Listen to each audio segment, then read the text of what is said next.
Hello students, मैं उम्मीद करता हूं कि आप सभी लोग अच्छे होंगे। इंटीग्रेटेड 17th बीपीएससी पीटी की एग्ज़ाम जो 13 दिसंबर 2024 को निर्धारित की गई थी, उसमें पटना स्थित बापू परीक्षा केंद्र पर अव्यवस्था के कारण कैंसिल कर दी गई थी। अतः उसकी री एग्ज़ाम आज यानी 4 जनवरी 2025 को आयोजित की गई। परीक्षा में जो व्यवस्था जो थी वो काफ़ी अच्छी की गई थी और अभ्यर्थियों की जो पूर्व में आरोप थी कि उन्हें पर्याप्त समय या 2 घंटे नहीं दी जा रही थी, वो इस प्रकार की आज किसी प्रकार की घटना देखने को या सुनने को नहीं मिली। तो इस प्रकार से परीक्षा बिल्कुल शांतिपूर्ण ढंग से संपन्न हो गई। किंतु जब अभ्यर्थी परीक्षा देकर बाहर निकले तो उन्होंने मीडियाकर्मियों से बात करते हुए बताया कि क्वेश्चन का स्तर जो था काफ़ी एवरेज लेवल का था और जो भी स्टूडेंट मैं समझता हूँ कि लूसेंट और स्पीडी केवल पढ़े होंगे वे लोग इस एग्ज़ाम में काफ़ी बेहतर परफॉर्म किए होंगे। और कहीं से भी नहीं लग रही थी, जैसे स्टूडेंट के बोल रहे थे कि कहीं भी ये क्वेश्चन की लेवल जो थी वो पीसीएस स्तर की नहीं लग रही थी।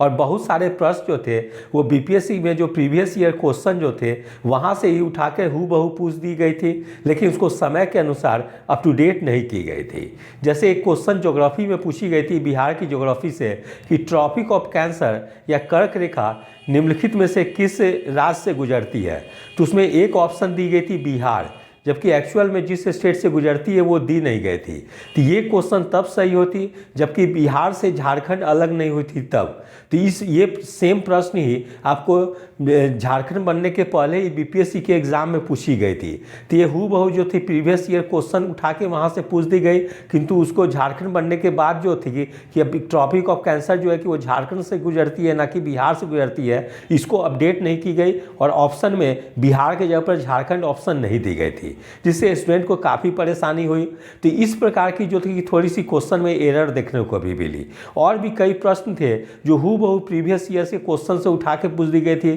जैसे बिहार में शोक नदी किसको कही जाती है, तो ये भी बीपीएससी में कई बार क्वेश्चन पूछी गई है। उसके अलावा और भी कई प्रश्न थे जो कि रिपीटेड थे। तो इस प्रकार से क्वेश्चन में जो इनोवेटिव जो क्वेश्चन जो होती है जनरली कॉम्पिटिटिव एग्जाम में, वो आज के एग्ज़ाम में देखने को बिल्कुल नहीं मिली,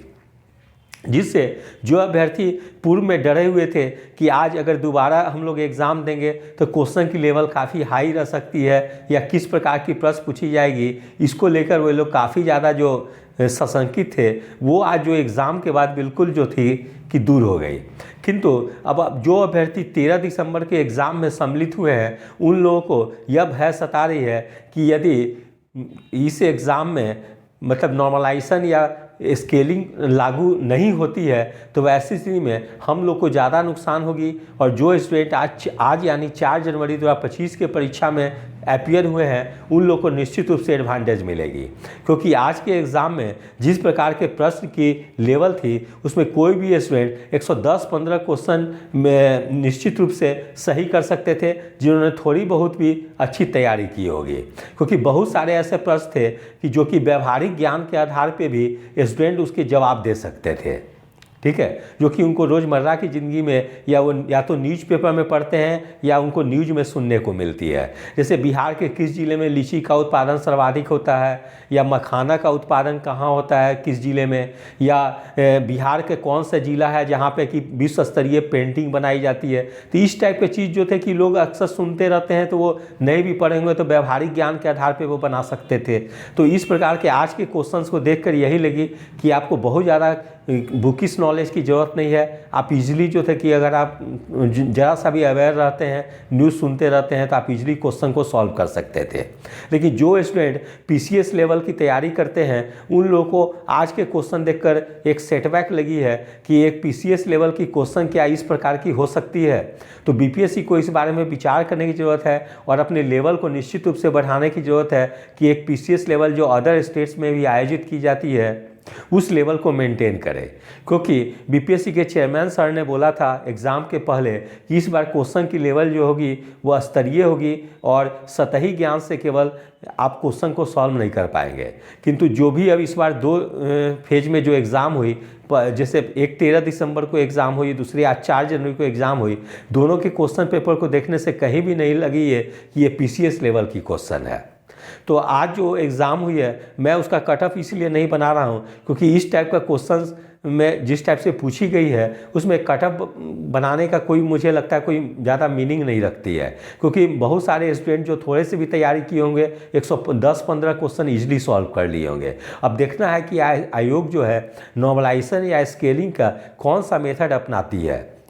जैसे जहाँ तक मुझे जानकारी है कि जैसे सपोज कीजिए कि 113 दिसंबर को जो एग्ज़ाम हुई थी उसमें अगर कोई स्टूडेंट हाईएस्ट स्कोर 120 करते हैं और आज यानी 4 जनवरी 2025 को जो एग्ज़ाम हुई है उसमें कोई स्टूडेंट हाईएस्ट स्कोर 130 करते हैं तो 120 स्कोर और 130 स्कोर दोनों इक्वल हो जाएगी और उसी के आधार पर एवरेज निकाली जाएगी। नहीं तो अगर ऐसे ही ऊपर से केवल मेरिट में उठाकर ले ली जाएगी दोनों शिफ्ट को कंबाइन करके, तो वैसी स्थिति में निश्चित रूप से आज जो एग्ज़ाम हुई है आज के एग्ज़ाम वाले स्टूडेंट को निश्चित रूप से बेनिफिट होगी और जो 13 दिसंबर को जो एग्ज़ाम में अपीयर हुए हैं उन लोग को निश्चित रूप से नुकसान हो जाएगी। इसीलिए बिहार लोक सेवा आयोग को इस पर विचार करने की ज़रूरत है और एक ऐसी पद्धति या मेथड को अपनाएं जिससे कि किसी के साथ नाइंसाफ़ी ना हो, क्योंकि परीक्षा तो शुरू में घोषित की गई थी कि एक ही सीट में होगी, किंतु बापू परीक्षा केंद्र में जो अव्यवस्था फैली उसके चलते परीक्षा दो चरण में आयोजित होनी पड़ी। लेकिन आयोग को ध्यान देनी चाहिए कि किसी भी अभ्यर्थी के साथ नाइंसाफ़ी ना हो। वहीं जो बहुत सारे अभ्यर्थी जो है अभी भी धरना स्थल पर बैठे हुए हैं और लोग उम्मीद लगा रहे हैं कि कोई चमत्कार होगी और परीक्षा को कैंसिल की जाएगी, तो वैसी संभावना अब देखने को नहीं मिल रही है। और जैसे बीपीएससी के एग्जामिनेशन कंट्रोलर ने मीडिया कर्मियों से बात करते हुए उन्होंने कहा है कि अगले सप्ताह यानी एक सप्ताह में आंसर की भी जारी कर दी जाएगी और रिजल्ट जो है इसकी 25 से 30 जनवरी के बीच में निश्चित रूप से जारी कर दी जाएगी और अप्रैल में मेंस की आयोजन कराई जाएगी। तो ऐसी स्थिति में जिस भी स्टूडेंट की एग्ज़ाम बेहतर गई है, थोड़ी सी भी बेहतर गई है, वे लोग अपना समय बिल्कुल ना बर्बाद करें और मेंस की तैयारी में लग जाए, क्योंकि जनवरी लास्ट में रिजल्ट आएगी तो आपके पास मेंस की तैयारी के लिए मात्र 2 महीना समय रहेगी। तो वैसी स्थिति में आप मेंस की बेहतर तैयारी नहीं कर पाएंगे। इसीलिए आपकी एग्ज़ाम अगर संतोषजनक गई है, सेटिस्फैक्ट्री थोड़ी सी भी गई है, तब मैं उम्मीद करता हूँ कि आप लोग निश्चित रूप से मेंस की तैयारी में लग जाए और बिल्कुल अभी जो 20-25 दिन है इसको बिल्कुल बर्बाद ना करें। यदि आप सभी लोग को मेरा चैनल अच्छा लगा हो इसे लाइक से और सब्सक्राइब करें। धन्यवाद। Take care.